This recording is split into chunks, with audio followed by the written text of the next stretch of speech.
Praise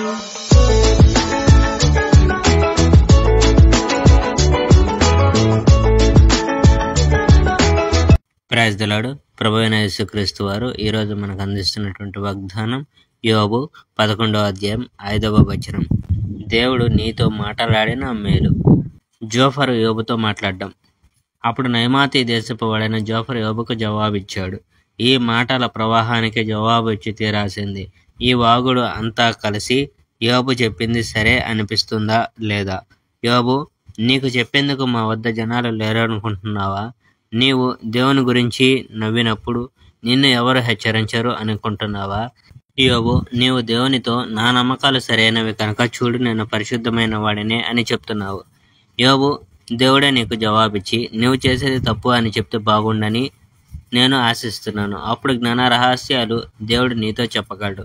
ప్రతి విషయానికి నిజంగా రెండు వైపులు ఉంటాయని ఆయన నీతో చెప్తాడు. అది నిజమైన జ్ఞానం. యోబు, ఇది తెలుసుకో, దేవుడు నిన్ను నిజంగా శిక్షించాల్సిన దానికంటే తక్కువగానే శిక్షిస్తున్నాడు. యోబు, దేవుని రహస్య సత్యాలను నీవు గ్రహించగలవా?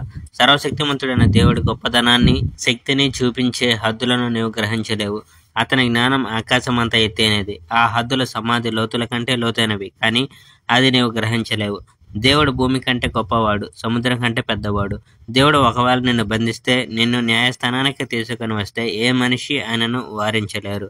నిజంగా ఎవరు పనికిమాలిన వాళ్ళో దేవునికి తెలుసు. Praise the Lord. May God bless our India.